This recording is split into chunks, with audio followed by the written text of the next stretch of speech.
So welcome, everybody. We're just going to take a few minutes to make sure that all the participants are able to log on before we start.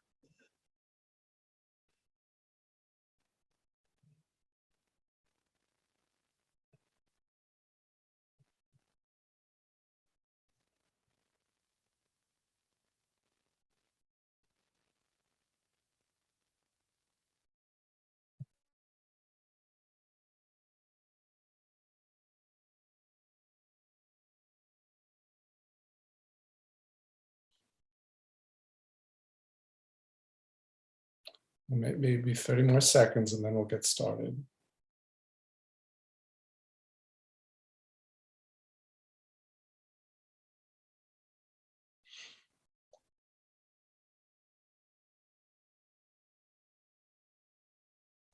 Okay, so I do think I'm going to get started in the interest of time. So welcome everybody to Middlebrook's Parent Forum on Diversity, Equity, Inclusion. I'm Chuck Smith.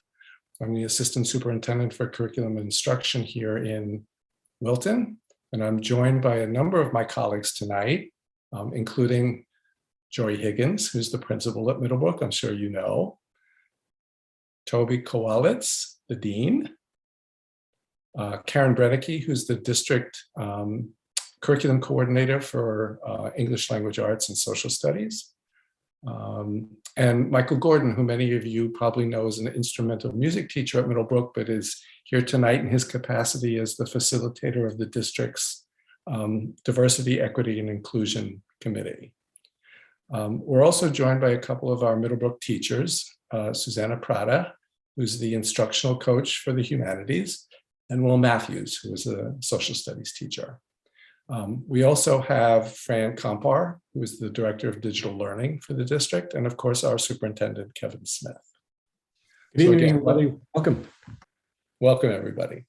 So we're going to try our best to get started and end on time because I know everybody's a little weary with all of the COVID stuff going on, and I just want to make sure that we're being respectful of everybody's time. So our purpose tonight is to share with you some of the work that we've been doing around diversity, equity, and inclusion, particularly in terms of teaching and learning. Back in August, we held a Board of Ed workshop where we shared our district plans for addressing diversity, equity, and inclusion. And at that meeting, several board members suggested that it might be helpful to show parents what an actual lesson looks like and feels like. And so tonight we have with us a couple of our teachers. We're going to demonstrate how diversity, equity, and inclusion are actually enacted in our curriculum. But before we get to that, I thought it might be helpful to share with you some of the information I shared at that Board of Ed workshop, just to provide you with a bit of a frame of reference for what you're about to see. Now that presentation was about 2 hours long, so I'm going to give you an abbreviated version because I think it would be better for us to spend the bulk of our time together tonight actually seeing what lessons look like and sound like. If you could just go back, Karen, I just wanted to mention that we were pretty intentional in giving this presentation the title Beginning the Conversation because we believe it's important that it be a conversation.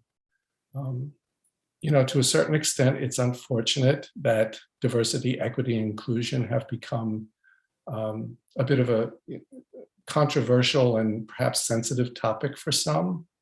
So we want to make sure we're engaging all of our stakeholders in shaping how we approach it. And by stakeholders, I mean teachers, students, parents, and community members. We also think it's important to acknowledge that we really are, in many respects, beginning this work. And that it's going to be more of a journey than a destination. It's not something that I think will ever be finished working on.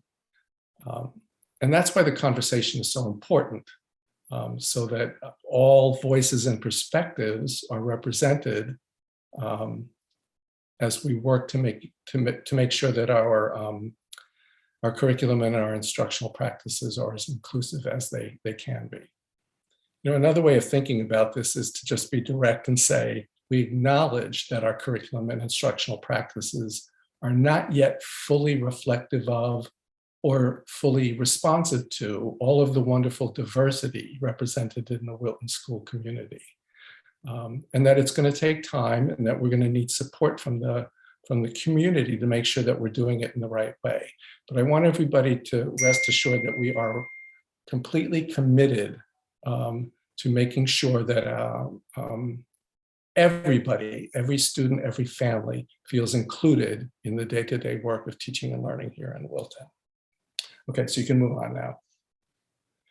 So as we go through this presentation, I want to invite you to record any questions or comments you may have as we go through the presentation. And I can give you a minute. This is the link, and you can copy that down. We'll show it again later in the presentation as well. We did get a number of questions ahead of time, some of which we will be able to address through the presentation. Others we'll address at the conclusion of the presentation. And then Karen and I and Jory will take some time to look at any lingering questions in the parking lot, and then we'll figure out a way with Jory in terms of how we can communicate that to you later. Okay, next slide. So to start with, I think it's important that we have a shared understanding of what we mean by diversity, equity, and inclusion. So diversity is really about representation of all of the wonderful diversity and differences in the world, both in our organization as well as in our work with students. Equity is about the policies and practices that we have in place that ensure fair treatment, equal opportunity, and access. Inclusion is more about the culture of the school and the sense of belonging, and that everybody, I mean everybody, feels that they contribute and participate in all the wonderful things we have to offer here in Wilton. So when we think about how this plays out in our actual curriculum, there are basically three components: multicultural education, social justice education, and culturally responsive teaching. Each of these components has a different focus, a different goal, and different efforts that we make towards diversity, equity, and inclusion live in these various components. So when you look at the first one, multicultural education, this is where our diversity and inclusion efforts live. And it really focuses on celebrating diversity and creating positive social interactions across differences, and making sure that students are exposed to multiple perspectives and other cultures, and ensuring that all students are see themselves reflected in the curriculum. In terms of social justice, this is where we want to make sure that we don't have a biased curriculum.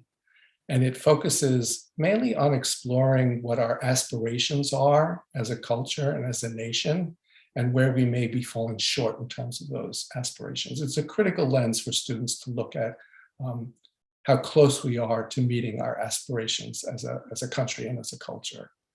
And the goal here is critical consciousness. I should have mentioned that the goal for multicultural education is social harmony. When we get to culturally responsive teaching, this is about accelerating learning, and it's improving the learning of diverse students by leaning into their cultural backgrounds. And it really concerns itself with cognitive and affective mindsets and capitalizing on the ways that they learn. The only other comment I want to make about this slide is that I know there has been some concerns expressed about whether or not we are teaching critical race theory. And I just want to assure everybody that that particular theoretical framework is not being taught in our schools. Our goal in this component, as I said, is to support students in their inquiry and exploration around issues of equity, and making sure that we, as I said before, are living up to our aspirations. It's not to teach a particular dogma. Okay, next slide. So in looking at some of the questions that were submitted ahead of time, I got a sense that there's some wondering about why it's important that we include this in our curriculum. And there are a number of good reasons, and I've tried to capture the big ones here. And I think the most important part is to recognize that diversity and differences have been part of our past, it's part of our present, and it's certainly going to be part of our students' futures. And it's up to us to make sure that they are equipped to deal with that diversity as they move on to their college and their future careers. You know, a number of years ago, we got a letter from some of our graduates, and they were pretty pointed in saying out that they felt we fell short in that regard, that we did not prepare them well for college and their future careers. And so that's one of the reasons why it's so important that we step up our work around this. Another important reason is simply around what I consider cognitive reasoning skills.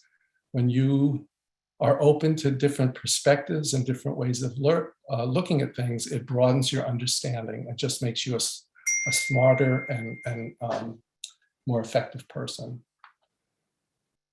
Effective thinker, I'm sorry. And then finally, we want to make sure that everybody feels comfortable in schools and in school and has a sense of belonging. All right, next slide. One other reason I think is important is the increasing diversity in Wilton. This is a graph of demographic changes in Wilton Public Schools over the past 20 years. What you'll notice here is that back in 2002, only 5% of our students came from what might be considered a diverse background. You can see it gradually increases over the years, and now we are at 25% of our students come from diverse backgrounds. That's 1 in 4 students. So again, going back to the prior slide, it's really important that we equip our students to deal with diversity, and that we also make sure that all of our students feel that they're represented in our curriculum. So next one. Okay, so how do we address diversity, equity, and inclusion? And go to the next slide. So if there's one big idea I would like you to take away from this presentation, it's the concept of windows and mirrors. One of our primary responsibilities as educators is to make sure that we work in partnership with families to make sure that students develop strong identities. And we do this through our relationships with students. And we do that also by introducing stories and materials that act as what we call windows and mirrors. So a mirror is a material that will reflect a student's identity. And the example here is, when students read books where they see characters like themselves who are valued in the world, they have a sense of belonging. So the mirror will reflect who you are and who you are becoming as an individual. Windows are resources that allow students to view somebody else's experience and helps them to develop a broader understanding of the world. So by using this concept of windows and mirrors, we really help students develop that identity and where they fit in and where their peers fit in the world, if that makes sense. Okay, so next slide.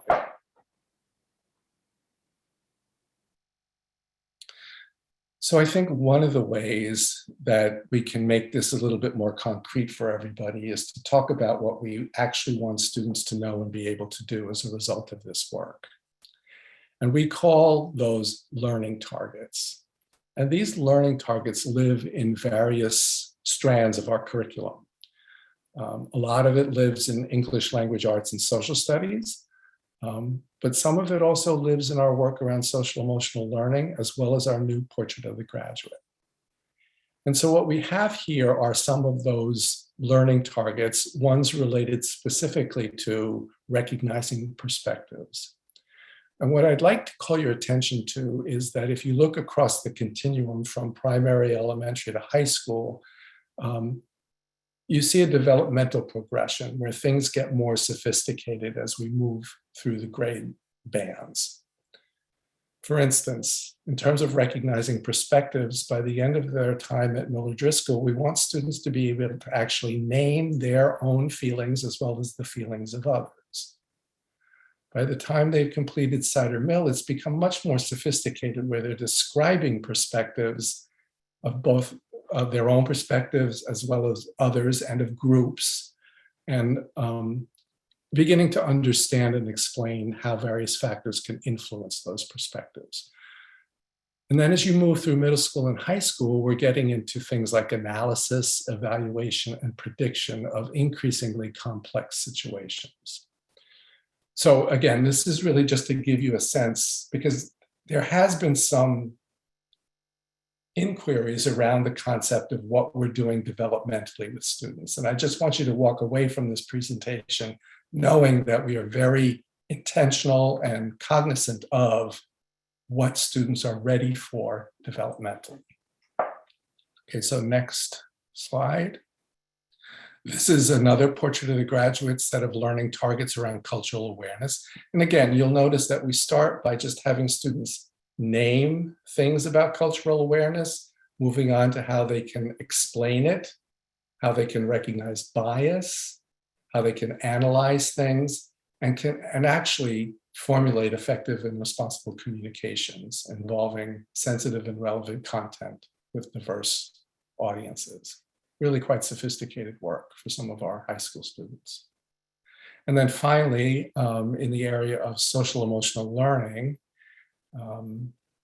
so I think the next slide, recognizing individual and group similarities and differences. And again, I'm not going to read through these, but you can see what the developmental progression is. What is notable about this one is not only do we want students to be able to reason and know, we want them to be able to actually demonstrate their understanding of this by demonstrating positive qualities and respect for other individuals. All right, so that concludes what I have to say tonight. I hope that it sets you up for what's about to follow, and I'm going to turn this over to Karen now. I'm going to introduce our first demonstration lesson, which will be facilitated by Susanna Prada. Susanna is our talented humanities instructional coach, and she will be demonstrating a 6th grade reading lesson from our social issue book clubs unit. I'm going to stop sharing, Sue, so you can start. Great. So hi everybody. So I'm Susanna and I'm the instructional coach at Middlebrook, and I'm really excited today because I get to celebrate the work of our teachers and the work of our kids by sharing a lesson today with you. And what I want to think about before we start, I'm going to start with giving you some context for the lesson, and then I'll move into the lesson itself. Before we begin, because I'm here and you're at home, if you want to think about ways that you could participate in the lesson from home, one way is just to maybe do the work alongside as we go. Another way might be to think about things like the portrait of the graduate or the social emotional learning or the mirrors and windows, and think about how this lesson fits with some of those ideas. So those are some ways that you might be able to sort of follow along at home. So while you're thinking about that, I'm going to start sharing my screen.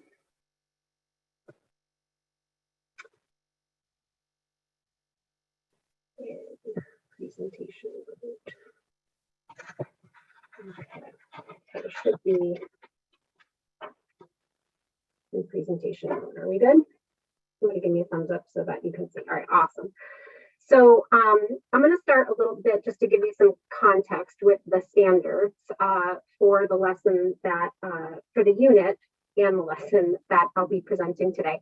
So as parents and teachers and middle schoolers, we know that when kids enter middle school in grade 6, many kinds of issues start weighing more heavily on them. There are relationship issues or school issues, and there's a growing awareness of larger societal pressures. And reading literature is one vehicle that we can use to help students recognize multiple perspectives, build cultural awareness, and increase empathy and advocacy. So in grade 6, one place where students do this work in reading workshop is the unit called Social Issues Book Clubs, Reading for Empathy and Advocacy. So this unit invites students to read through the lens of social issues within book clubs. And at the same time, it's teaching into the content standards that you see listed here, and the social justice standards that you see here as well. Kids are asked to be concerned about how people, including themselves, are treated, and feel for people when they're excluded or mistreated because of their identities. And then the reading work that they're engaged in is, and you'll see in the lesson, some of these show up, citing textual evidence, determining a theme, thinking about how a story unfolds, and the character's response to how or to change as the plot moves forward, and then also thinking about the point of view of the narrator. So let me give you a brief overview of the unit where the lesson that I'm sharing with you today fits in. So you kind of get an idea of the arc of the unit and where the lesson fits in, because it's not the first lesson of the unit I'm sharing. It's actually one that comes somewhere toward about a third of the way in. So I need to give you a little bit of a background on that. So the unit unfolds in 3 parts called bends. Each bend is made up of about 4 to 7 sessions, and those last a bit more than a week. And each bend supports a coherent chunk of work. The students first start the unit by studying character relationships in bend 1 by analyzing the character's interpersonal issues. And then they move to bend 2, where they analyze group-related issues and they consider power, perspective, and tone. And then finally, in bend 3, where they bring their own life and others' lives to their reading. So the lesson that I'm sharing with you today comes from bend 2. It's session 8, and it's a read aloud. And this first lesson shifts from analyzing interpersonal issues to studying issues that pertain to certain social groups. So these groups are based on shared characteristics like race or gender or class or nationality or religion, or sexuality or ability or age. And this shift is significant because the fictional interpersonal issues of characters are in the end fictional, but the group related issues that fictional characters face are real issues in our world and not unique to the characters. So this is an important reason why teachers model the trickiest work. And the lesson that I'm going to share with you today shifts the students into the work of bend 2 with a short video clip that I'll share with you, and then followed up with an interactive read aloud of the first part of a story called Inside Out by Francisco Jimenez from the book called The Circuit. And let me just hold it up here so you can see it. And this is a first person narrative, and it lends itself to the work of the reading to consider the very real issues that migrant workers and their families face, as well as the specific character of the narrator. The goal of the lesson that I'm sharing with you today is to teach kids that it's important to notice when character issues are not personal, but when they're group related, and to consider ways that group related issues affect the characters and stories. So now that you have some context, I'm going to jump into the lesson. If you'd like to try this work yourself as we go along, you might want to have something to write on nearby. So here we go. Okay. So I'm going to, as I'm doing this lesson, one of the things that you're going to notice is that sometimes I'm going to pop out of teacher mode and I might voice over or summarize parts just because of our format. So I'm going to start by jumping into the lesson as if I'm the teacher in a classroom. So readers, in the first part of this unit, we've been reading and thinking about issues that come up within character relationships. We're going to think now about the kinds of issues that come up for groups. We're all part of groups. Some groups we join, like a team or a club, but we're also part of some groups because of who we are, like where we were born, or what color skin we have, or who our parents are. Each of these details from our lives puts us into groups. And sometimes the issues that people are dealing with are less about personal relationships and are more connected to a group that they're part of. So let's start by watching a video clip of a football player named Sam Gordon. I think you'll be able to tell early on that the main issue that Sam's facing in football are group related. Let's take a look.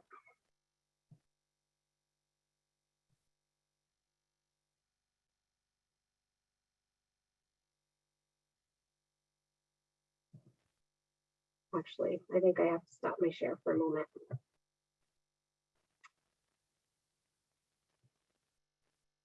Because the sound is off. Let's try that again. Oh, fun. Give me a thumbs up if you can hear it.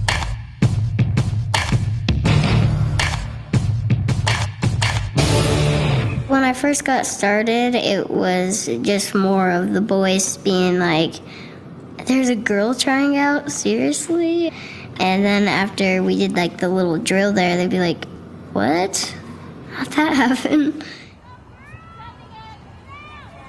I was actually really nervous because with the catching the ball and the snaps, it was just like, what if I don't catch it? Like, what if it hits my helmet? What if it's a fumble? But as soon as I got the ball, then I just felt like I could just run forever.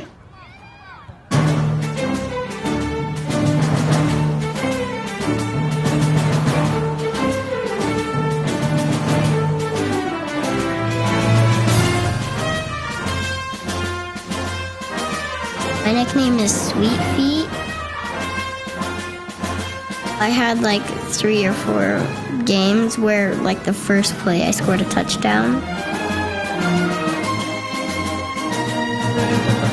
It was just really fun to see everybody's impression, like when I take off the helmet and be like, that's a girl? What? The parents would actually come onto the field and like grab their boys by the face mask and be like, you don't let this girl beat you.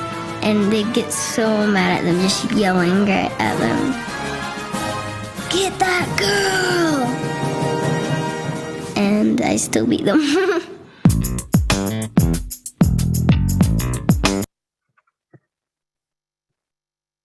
Okay.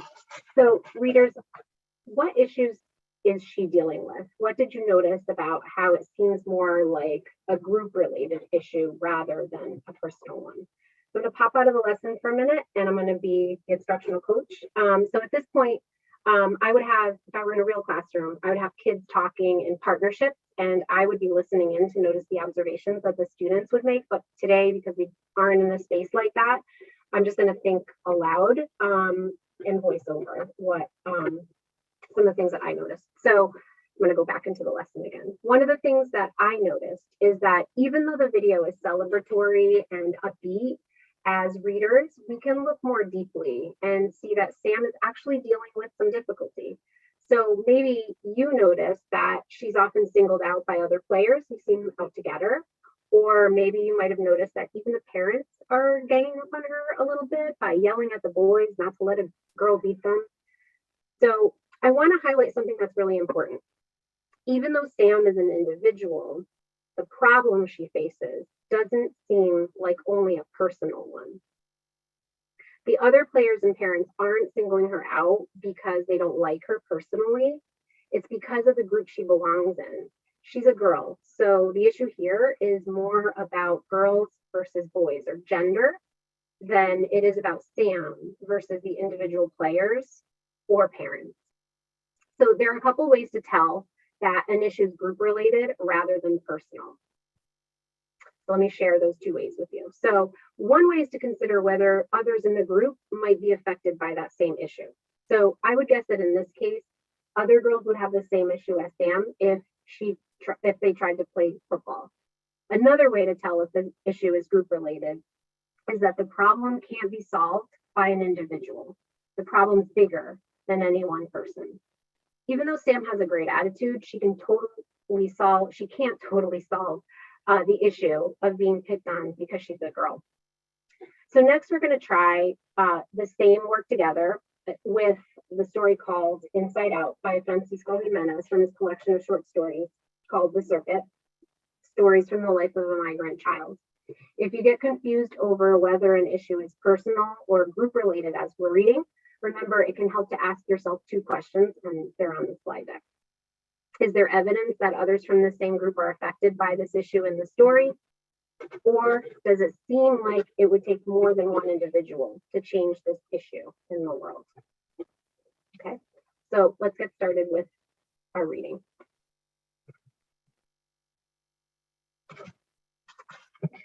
The first scene I'm going to read introduces us to two brothers. The narrator, Francisco, is about to start school for the first time in the middle of the school year as a first grader. He's asking his brother, Roberto, what to expect. To get ready for this part, you might make a quick T-chart to track your thinking.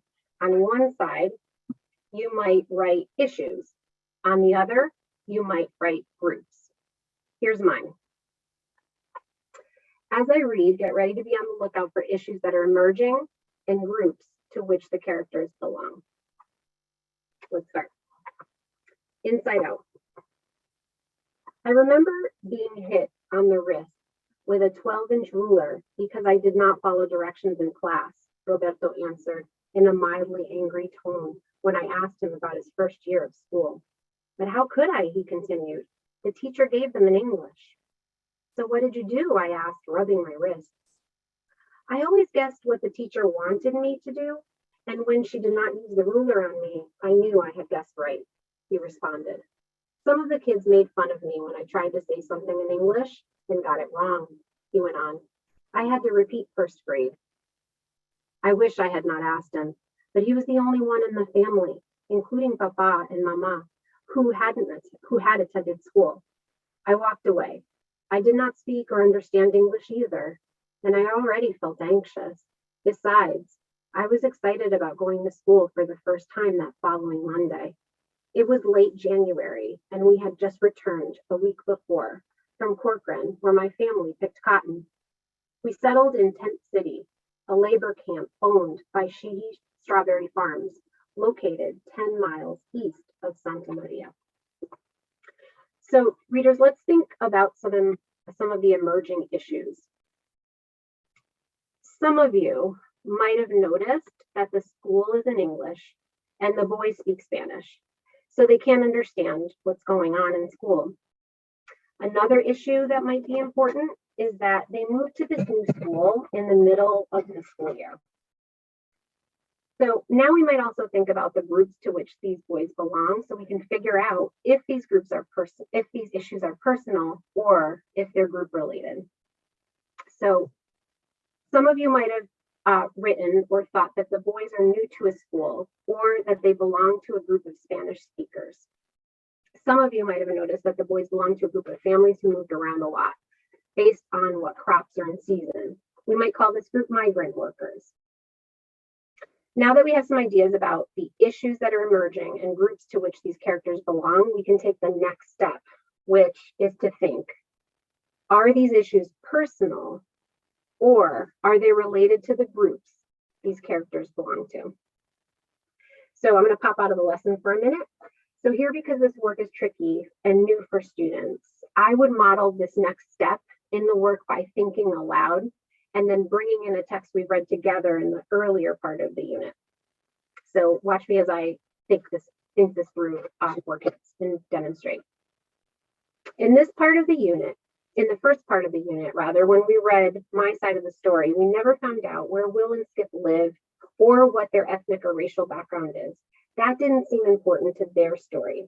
But these things seem important for Francisco and Roberto in this story, right? The issues here are definitely connected to the groups that these boys are a part of.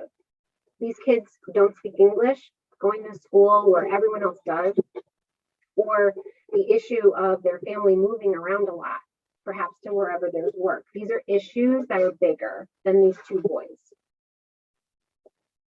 Are you thinking that many people who are part of these groups, the group of people new to a language, the group of people who move around a lot for work, might experience similar issues? I'm thinking so. So now that I've modeled that, I'm going to pop out of the lesson for a minute. We would shift to reading a second excerpt so kids can transfer what I've modeled here to a new part. So let's try that. I'm going to read section 2. On our first day of school, Roberto and I got up early. I dressed in a pair of overalls, which I hated because they had suspenders and a flannel checkered shirt, which my mom had bought at the Goodwill store. As I put on my cap, Roberto reminded me that it was bad manners to wear a hat indoors. I thought of leaving it at home so I would not make the mistake of forgetting to take it off in class, but I decided to wear it. Papa always wore a cap, and I did not feel completely dressed for school without it. On our way out to catch the bus, Roberto and I said goodbye to Mama. Papa had already left to look for work, either chopping carrots or thinning lettuce. Mama stayed home to take care of Trampita and to rest because she was expecting another baby. When the school bus arrived, Roberto and I climbed in and sat together. I took the window seat and on the way watched endless rows of lettuce and cauliflower whiz by. The furrows came up to the two-lane road, looked like giant legs running alongside us. The bus made several stops to pick up kids, and with each stop, the noise inside got louder. The kids were yelling at the top of their lungs. I did not know what they were saying. I was getting a headache. Roberto had his eyes closed and was frowning. I did not disturb him. I figured he was getting a headache too. By the time we got to Main Street School, the bus was packed. The bus driver parked in front of the red brick building and opened the door. We all poured out. Roberto, who had attended the school the year before, accompanied me to the main office where we met the principal, Mr. Sims, a tall, red-headed man with bushy eyebrows and hairy hands. He patiently listened to Roberto, who, using the little English he knew, managed to enroll me in the first grade. So readers, what are you thinking now? First, know any other issues that are emerging. Then, if you have more ideas for groups, which Francisco might belong, add those to your list. So here, I'm going to pop out of the lesson. I have kids turn and talk to their partners and use their notes to cite some specific details that matter. So when you think back to that, those reading standards we were talking about, citing details, this would be a place where kids are doing that work. I'm going to come back to the lesson again. Some of you might have thought about how it feels like the issues Francisco is dealing with right now have to do with being a part of the group that's new to English language, not anything personal between him and another character. So maybe you're thinking about his discomfort on the bus, or maybe you're thinking about the way he describes his clothes, hints that he also belongs to another group, kids without much money. Some of you might still be thinking about that scene at the beginning with the ruler. Maybe you're thinking that because Roberto didn't speak English, he happened to be in a really harsh school environment, and that added up to a really unfair and maybe painful time for him. And Francisco worries that he will experience those things too, because he's in that same group of kids who are new to English, in a school that expects them to understand anyway. Readers, once you've identified some of the issues that are emerging and some of the characters' groups that might be at the heart of these issues, it can be interesting to choose one of the characters' groups and then track that across the story. So you might use the group as a kind of lens, pausing when you come to an issue, and then thinking, is this issue connected to the group the character belongs to? So for example, you might choose farm workers who move a lot, or you might choose non-native speakers as lenses to track issues in the story as we read on. So I'm going to pop out of the lesson for a minute again here. So in the interest of time and our format here today, I'm going to ask you to imagine that we continued reading to the next scene, that you were tracking your thinking about issues that are connected to a particular group, that you selected one of the groups as your lens. And I would have kids do that as I would read the next section of the text, and I would coach in to help them along as they went through. We're going to sort of gloss over that part and just summarize, because I want to recap the work that we've done so far in the lesson. So far, we have looked for group-related issues. One way we've done that is to consider which group a character belongs to, or which groups a character might belong to. And we've also thought about when issues come up for the character, we've considered whether those issues are connected to that group that he or she belongs to. So back to the lesson. Many of you are noticing that Francisco has a lot to deal with as a 6-year-old, and that most of it is connected to the group he's part of because of who he is or where he's from. And yet he's finding ways to cope. We'll come back to this story soon to find out how things turn out. So at this point, I would channel students to transfer their learning from the video we watched, from the short story we started, to the books that they're reading on their own by using group-related issues as a new lens to read ahead in their book club book, or rethink texts that they've discussed already in the past with their book clubs. And I'm going to ask you to imagine that we did that I sent the kids off with their book club books to read and thinking about group-related issues. And I want to jump forward to the end of class. So once students have had a chance to read and transfer some of this work to their own books, I would pull them back together as a class at the end to synthesize their learning. And we would do this by co-constructing a shared tool that they can refer to as they continue to study group-related issues across text. So let me show you what that might look like and might sound like. So I might say something like, readers, it's going to be interesting to think about how about many social groups your characters belong to as a better way to understand the main issues or the more hidden issues in your stories. In the video we watched earlier, we realized that gender could be a basis for a group. Then in the story we read about Francisco, we noticed that language community is a kind of group for Francisco. We might have also noticed that his ethnicity or his socioeconomic status was another group that we might consider as a lens. There are other groups we didn't mention directly today, but that might be important in the books that you're reading.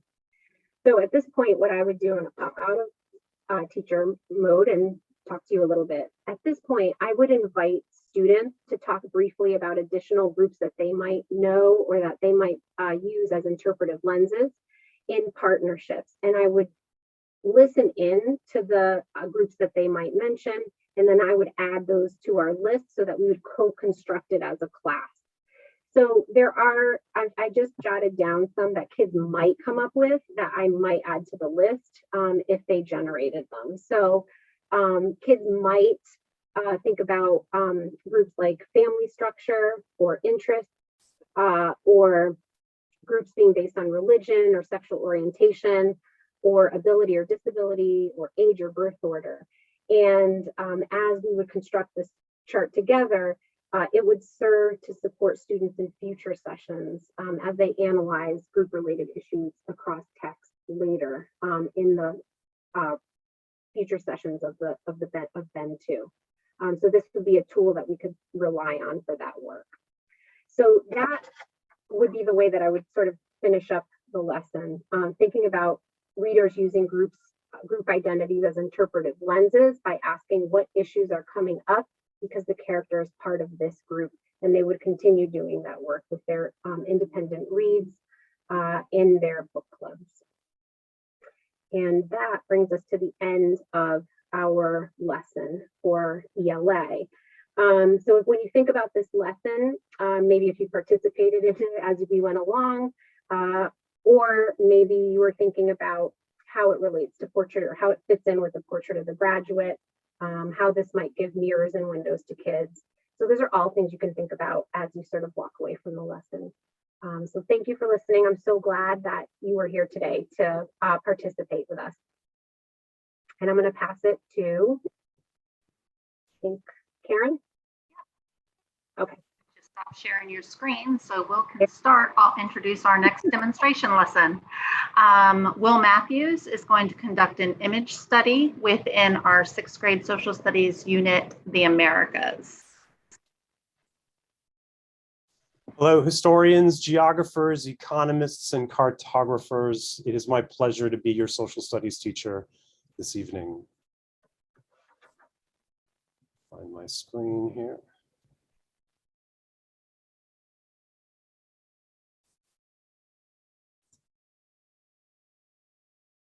Do we see a demo lesson there? Okay. In 6th grade social studies, we focus on the human and physical geography, history, economies, and civics from various regions of the world, specifically Europe and the Americas. But we also explore the connections between those and other regions of the world.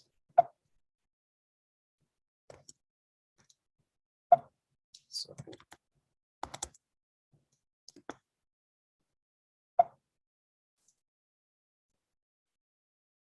Our curriculum is guided by content standards that are banded between 6th and 7th grades and by inquiry standards that we have been using to design our inquiry research cycles.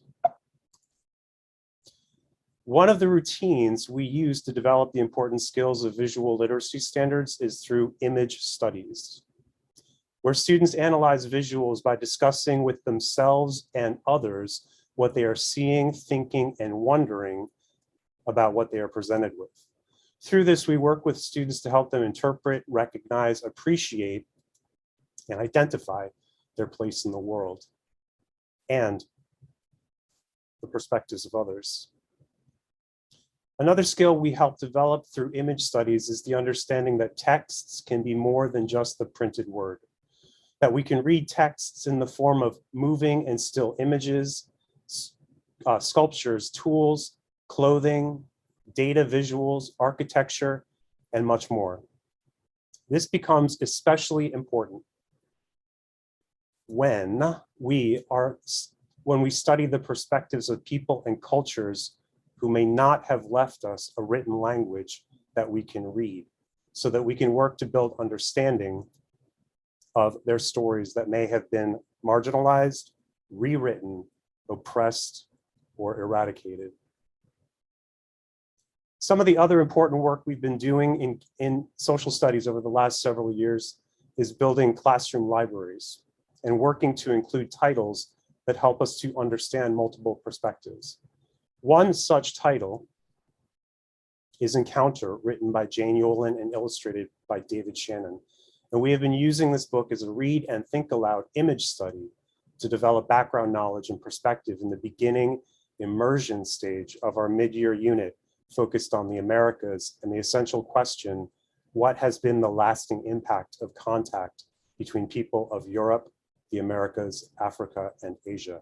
And I actually just kicked this off today with the students. In their notes at the end of the book, the author and illustrator give the reader some historical context to their retelling of the first contact between the indigenous Taino people and the expeditionary force of Christopher Columbus. These notes also include descriptions of the challenges of retelling the story from historical records of a people whose lives and deeds are only recorded in words from the European perspective. Though this presentation is a truncated version of how we would engage with students during this read and think aloud, the classroom experience would be a more in-depth conversation around what we share with you now. We begin by setting the stage with a few lenses to consider the text through. I would like you to keep in the front of your mind the idea of whose perspective is the text presenting and who has the power as we read. I would like you to have your notebook ready to capture your thinking about perspective and power. Also, keep track of what you are seeing, thinking, and wondering about the images so we can analyze them together as we go. We begin with the cover image, and some of what you might hear students share during the image study would include students pointing out the smoke or clouds in the background that they identify as a fire or a storm that might be coming. They identify the boy's perspective, but the adult seems to have the power because of the size differential. The boy is either gesturing the adult to leave or to stay. And students often identify that the fingertips of the adult seem to end in what look like claws, and they identify that that creates an intimidating feeling to the beginning of this story. So let's begin with the read aloud.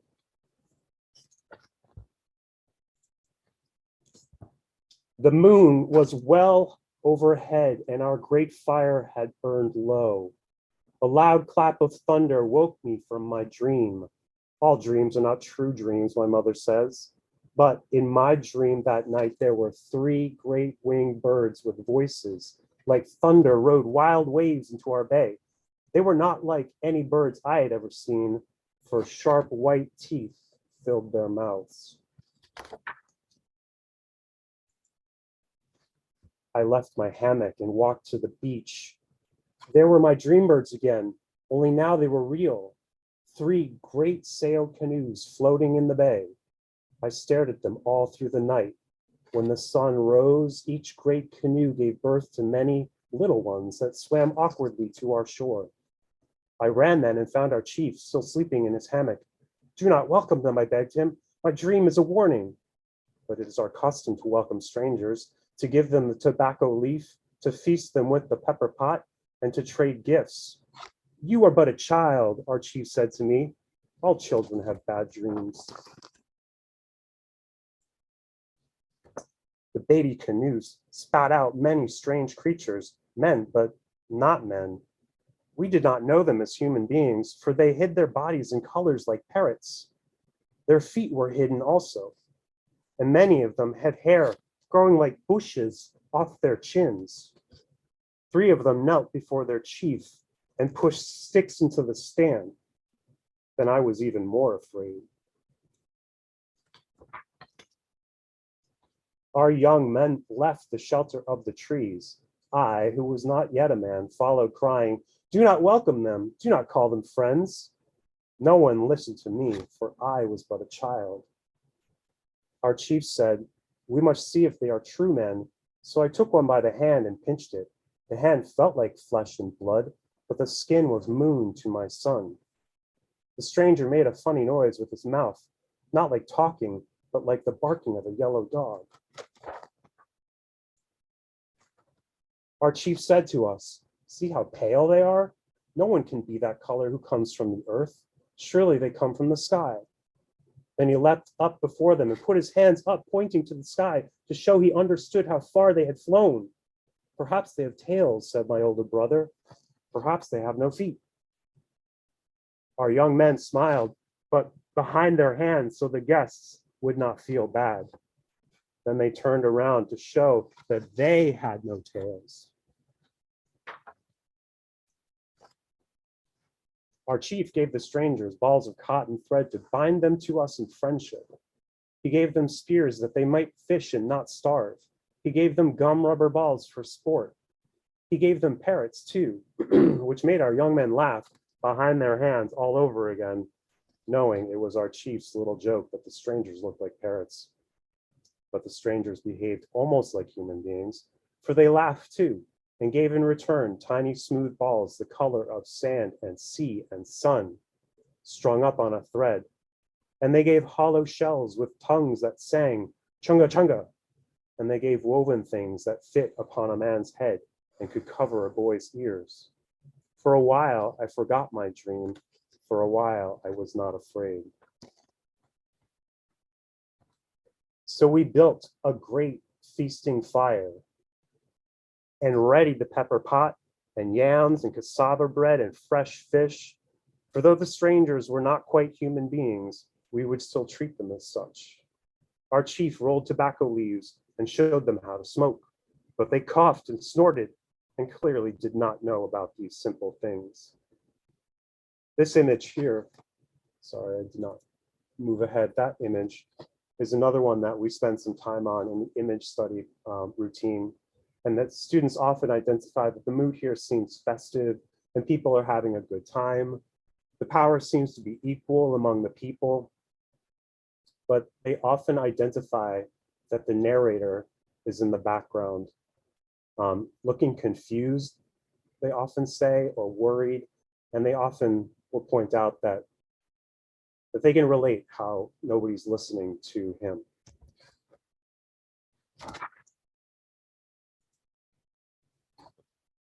Then I leaned forward and stared into the chief's eyes. They were blue and gray like the shifting sea. Suddenly, I remembered my dream and stared at each of the strangers in turn. Even those with dark human eyes looked away, like dogs before they are driven from the fire. So I drew back from the feast, which is not what one should do, and I watched how the sky strangers touched our golden nose rings and our golden armbands, but not the flesh of our faces or arms. I watched their chief smile. It was the serpent's smile. No lips, all teeth. I jumped up crying, do not welcome them. But the welcome had already been given. I ran back under the trees, back to the place where my zemi stood. I fed it little pieces of cassava and fish and yam from the feast. I prayed, let the pale strangers from the sky go away from us. My zemi stared back at me with unblinking wood eyes. I gave it the smooth balls a stranger had dropped in my hand.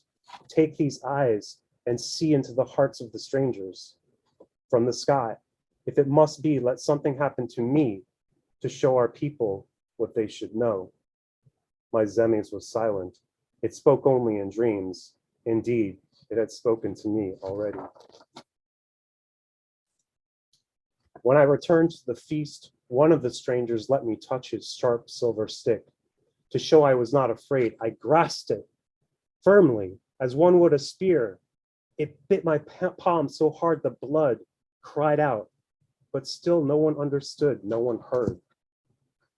They did not want to hear because they did not want to listen.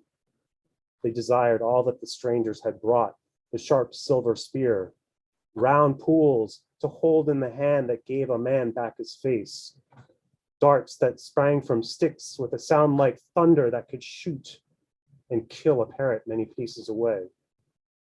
We were given none of these, only singing shells and tiny balls on string.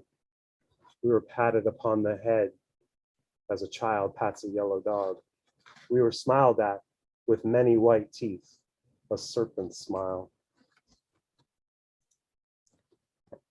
The next day, the strangers returned to their great canoes. They took 5 of our young men and many parrots with them. They took me. I knew then it was a sign from my zemis, a sign for my people. So I was brave and did not cry out, but I was afraid. That night, while my people slept on shore, the great sailed canoes left our bay, going farther and farther than even our strongest men could go. Soon the beach and trees and everything I knew slipped away until my world was only a thin, dark line stretched between sky and sea. What else was there to do? In the early morning, another land lay close enough to see. Silently, I let myself over the side of the great canoe. I fell down and down and down into the cold water. Then I swam to that strange shore. Many days I walked, following the sun. Many nights I swam, and many times the sky was full with the moon and the stars. All along the way, I told the people of how I had sailed in the great canoes. I told of the pale strangers from the sky. I said our blood would cry out in the sand. I spoke of my dream, of the white teeth. But even those who saw the great canoes did not listen, for I was a child. So it was we lost our lands to the strangers from the sky. We gave our souls to their gods. We took their speech into our mouth, forgetting our own. Our sons and daughters became their sons and daughters, no longer true humans, no longer ours. That is why I, an old man now, dream no more dreams. That is why I sit here wrapped in a stranger's cloak, counting the stranger's bells on a string, telling my story. May it be a warning to all the children and all the people in every land. And this image is one that we spend a long time on. And some of the things that the students identify in their image study, and they turn and tell each other, and I can listen into what they're saying to each other, and then we share out together. But they point out that the village in the background on the horizon is not indigenous, that it is very European looking from another place. The landscape compared to earlier in the story looks barren, how it was lush in the beginning. The stump of a tree, the students often recognize that it might represent the natural resources that have been taken or exploited from this region of the world. They also are able to see that in the clouds in the background, that you can see the shapes of the ships in his dream, the pointy beaks, that the man's eyes have gone dark like the strangers in the story, And finally, the thing that really engages the kids and that intrigues them so much is the fading of the legs and the feet, and how that to them represents the loss of his people and his culture, and how in the beginning they talked about how they might not have any feet. And finally, I want you to consider what has changed or stayed the same about your understanding of the first contact between people of the Americas and people from Europe. As we progress through our unit of study, we will revisit our thinking and understanding around the effects of this contact. And we will keep track of how this changes or this stays the same over time as we learn more about this region of the world, its people, and its environments. At this point, students would engage in independent reading in the immersion stage of inquiry, during which they read multiple texts over multiple sessions to help develop background knowledge that will support the more in-depth research and synthesis stages of the inquiry cycle. This ultimately would culminate in one or more vehicles or platforms for the students to synthesize and demonstrate their understanding of the essential question that really is the foundation of this unit. So I will say thank you for coming to social studies, and the rest will have to be a story for another time. I'll say thank you to both you, Will, and Susanna for giving us a window into our sixth graders, some of our sixth graders' lessons. As Will mentioned, the Americas unit has begun this month, and later this month, the Social Issues Book Club unit will begin, and the lesson that you saw today, your sixth graders will engage in early February. Thanks so much for sharing your expertise this evening. I'm going to share my screen one more time for the parking lot link. We do have a few questions that were not explicitly addressed in tonight's presentation, so we want to take a few minutes to honor them here. And if you have lingering questions that have not been answered, I do urge you to put them in the parking lot following that URL. So one of the questions submitted by our parent stakeholder groups is, what is being done to make kids with special needs feel included? Principal Higgins, would you like to address this one for Middlebrook? Sure. Thanks, Karen. And Sue and Will, thank you for that. I enjoyed listening. That was fun. So what's being done to make kids with special needs feel included? Certainly as a school and as a town community, we've made great strides in the efforts around inclusion for students with special needs. Within those inclusion practices and efforts and methods is also diversity and equity to improve the outcomes and experiences of all students. That's students with IEPs, students on 504 plans, or in no specific plans. Karen, if you don't mind, if we could look back at slide 3 for just a second for our audience. One of the things I just want to highlight is that all 3 terms, the diversity, equity, inclusion, impact each of our students across all areas of identity and difference, of allowing every student to feel seen, understood, and included in the school community. And it's not an either or scenario. And our diversity, equity, inclusion work does not happen in isolation. All of the other work that we're doing as a district and a school to improve teaching practices and outcomes for every child every day. And I thank you for the question. Higgins. I'm going to stop sharing. The next question, I think, is for you, Dean Kowalis. How are inclusive practices being incorporated at lunch or other unstructured times when kids gathered? Thank you, Karen. As a community at Middlebrook, we really promote a culture of care and of kindness, and really try to reinforce and recognize and celebrate moments of that throughout our days. Our 5 beliefs really embrace this philosophy that we treat others as we wish to be treated, follow that golden rule, that we accept honesty as our only policy. We take pride in our work and in our school. We're responsible for our own actions, and everyone has a right to a safe and orderly environment. Some of our clubs and activities also focus in on how we can embrace a culture of inclusion. Our Upstanders Club really highlights this. The club is designed to empower students to use their voice and actions in support of others within our school and the greater Wilton community. And through their actions, they really help their peers by valuing similarities and differences among all people. Our Upstanders group meets on Wednesday mornings, and all are invited to attend. And specific information about the club is listed on our website under our clubs and activities link. Thank you so much. The next question is for you, Ms. Compar. Is the district considering any real world type of experiences? Parenthetically, the question asks authors, artists, or collaborations with other districts so that the students can learn about diversity and inclusion. Yes, thank you for the question.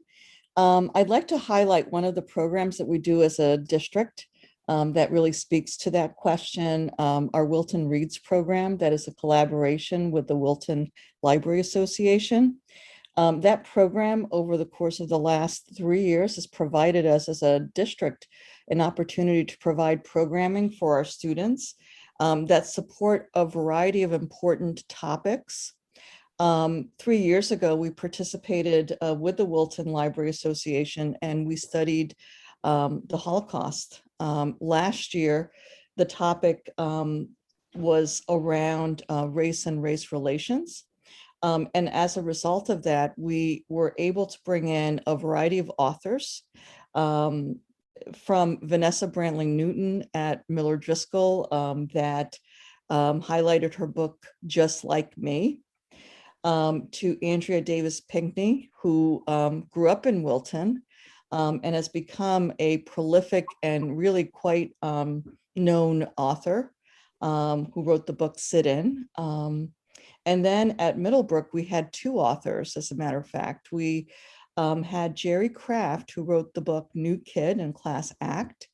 And he's actually a Newbery Award winner, the first as a graphic novelist to have that honor, as well as Jewel Parker Rhodes, who wrote the books Ghost Boy and Black Brother, Black Brother. I think that through that participation, as just an example, we've been able to provide that opportunity for students. And we look forward to our next collaboration that will also give us further opportunities to bring in real, authentic type of experiences for our students. Some of our parent stakeholders are curious about the role of the district's Diversity and Inclusion Committee and are interested in who its members are. Mike, would you like to take that one? Sure, Karen, thank you. So the District Diversity, Equity, Inclusion Committee is made up of all stakeholders in the district, teachers, administrators, parents, except for students, and some community organizations and community members. So, what's really great is that there's representation at every level from every school building, as well as just every aspect of the community itself, from the families to the organizations. For example, the Wilton Historic Society has been part of it and heavily involved. So we welcome everyone. And now we do realize with everyone's time being precious that we can't accommodate everyone's time. And because of limitations on, we don't want this to be too broad and have 100 members, although that sounds like it's a nice idea. We do have to try to limit the scope of how many of each set of stakeholders are part of the district committee. But if you are interested, please let me know, reach out to me. I did browse the participant list and I did recognize some names, and some of you have reached out to me already. I thank you for that. And if I haven't gotten back to you, please be patient with me. but I will get back to you with a date that we can have an initial meeting, an initial conversation on what are some of the concerns, what are some of the ideas, and how we continue to move the needle forward and move this work forward for all of our students to, again, become better equipped, empowered, and to have their voices amplified. Thanks, Mike. There was also some interest in what the school district is doing to attract a more diverse group of teachers. Dr. Smith, I think you have an answer for that one. Yes, unfortunately, our Director of Human Resources, Maria Coleman, couldn't be with us tonight, but she did send me a response to that question, which I can share with you. Our efforts in the areas of equity and inclusion include a district advisory group of teachers and staff members to inform our recruitment and retainment efforts with a focus on diversity, participation in regional and state level advisory groups focused on efforts to attract and retain diverse candidates, revamping the application and interview materials to focus more on equity, inclusion, and social justice, assembling hiring committees that reflect diversity to the greatest extent possible, and directly advertising open positions to diverse colleges and universities, as well as fraternities, sororities, and community organizations. Again, I think if you are interested in more detail about that, you can certainly contact Maria for more information. That you can find her contact information on our website. Thank you. The last three questions are kind of curriculum focused, so I'm going to address those. How can parents help? Really appreciate that question. As Dr. Smith mentioned at the beginning of the presentation, we are at the beginning of this journey, and the best way for parents to help at this time is to continue to talk to your children about what they're learning. Recognize that our teachers are in a learning stance as well, and extend grace when you feel a misstep has occurred. Mistakes are part of all learning journeys. We won't be perfect.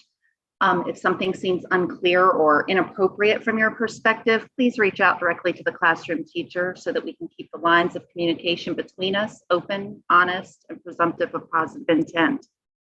In terms of more curriculum level involvement, volunteer to be involved in any of our curriculum review committees, which occur on a regular schedule.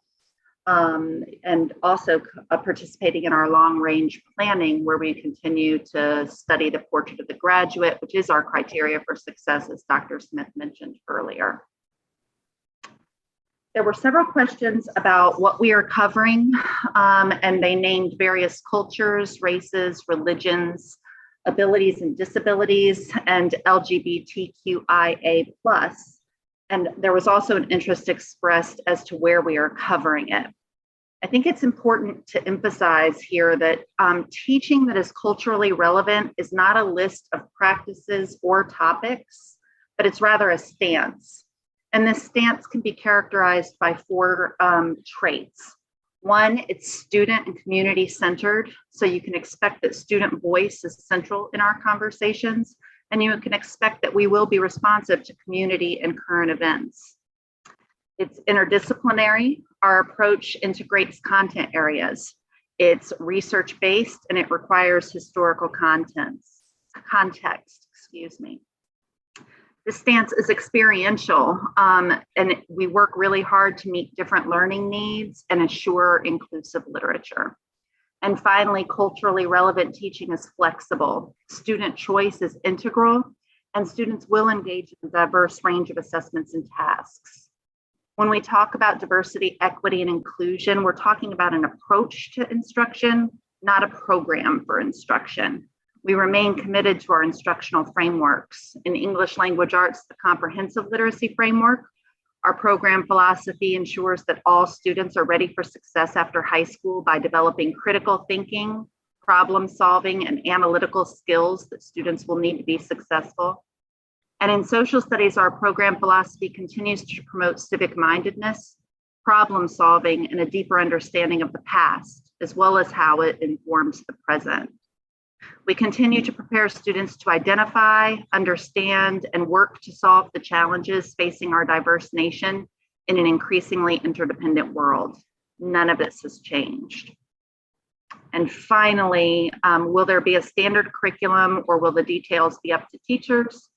I thought we undergo regular curriculum writing, review, and adjustment during our summer months.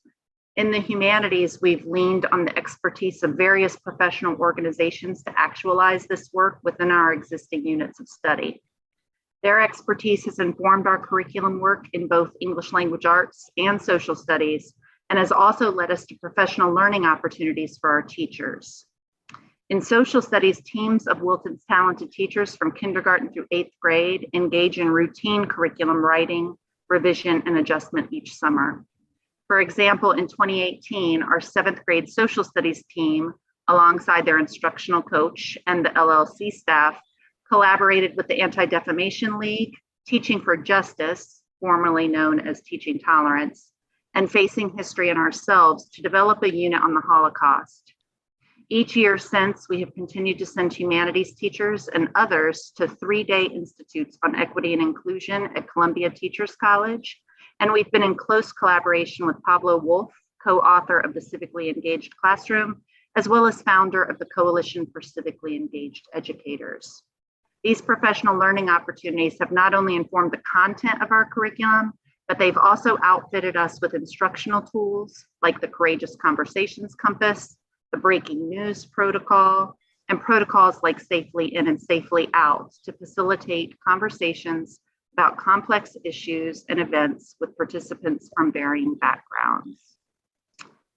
That is the last of the questions that were submitted. I think we finally have answered, so I'm going to turn it back over to Dr. Smith to close us out. Well, thank you, Karen, for such thorough answers. And I want to thank everybody who found time tonight to join us for this important conversation. And I particularly want to thank our 2 teachers, Michael, our Middlebrook administrators, Fran, Karen, Kevin, for all of the beautiful work that you're doing. You make us very proud. So again, thank you all for being here tonight. And certainly feel free. Karen, did you want to put up that link again in case people had comments? Yep, let me get it up here. So you can record your questions and comments here at the link, and also feel free to reach out to any of us if you have questions. And I hope you all have a wonderful evening.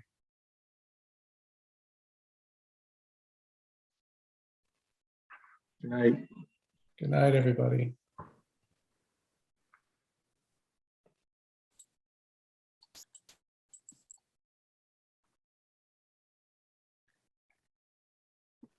Okay, I think I will end this now. Fran, can you end it, or? Thanks, everybody.